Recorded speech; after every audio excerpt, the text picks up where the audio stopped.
En 2022, je décide de vivre ce rêve qui est celui de nager avec les dauphins. Et je décide d'aller rencontrer ceux-ci de la façon la plus éthique possible et pour communiquer avec eux. Je tombe alors sur 3 femmes proches de mes valeurs qui organisent ce voyage, dont Leïna faisait partie. Et c'est à ce moment-là que j'ai décidé d'approfondir mon lien avec les cétacés. Lors de ce voyage, Léna m'a reconnecté avec l'eau et les dauphins. Voici un extrait de ce que j'ai pu entendre lorsque j'étais à Sataya.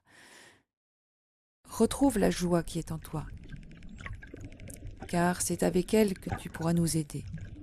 L'homme joyeux ne tue pas, l'homme joyeux s'émerveille. Nous sommes les créatures de Dieu, et notre vibration modifie les fréquences de celui ou celle qui nous approche en conscience. Nous avons le pouvoir, la motivation et l'intention de ramener la vie dans votre cœur. Nous sommes tous que la colombe est à votre ciel ou la licorne à votre terre. Nous jouons, nous aimons et diffusons l'amour en nous et tout autour de nous. Si nous incarnons la joie, c'est parce que nous vivons dans la mer. Nous sommes ses enfants.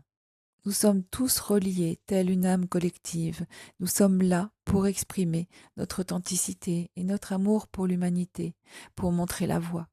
Tous ces messages étaient magnifiques.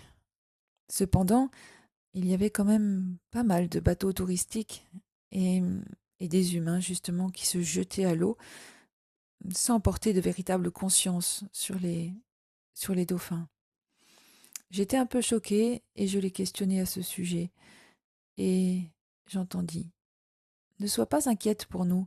Ce lieu nous recharge, car ici la connexion à notre maison est directe. Nous nous sentons protégés par de nombreux autres cétacés, ainsi que les raies et les tortues. Nous incarnons l'amour, car nous sommes le fruit de l'amour. Nous sommes la joie, la connaissance et la sagesse. Nous sommes porteurs d'informations. L'humain, tel que tu le vois, ne nous impressionne pas. Au contraire, son ignorance nous amuse et nous ne le jugeons pas. Nous essayons juste de l'éviter lorsqu'il va trop loin. Nous sommes dérangés par de nombreux zodiaques qui tournent autour de nous lorsque les femelles font leurs petits, par exemple, ou tôt le matin quand nous dormons. Nous avons besoin de repos. Mais nous sommes encore plus perturbés par le bruit sourd des gros bateaux. Ce son descend dans les profondeurs et interfère avec nos chants. Nos mélodies agissent sur le corail et les autres poissons. C'est un échange. Nous recevons et donnons en retour afin de maintenir l'équilibre. Nous acceptons parfois d'être dérangés, car c'est aussi notre mission.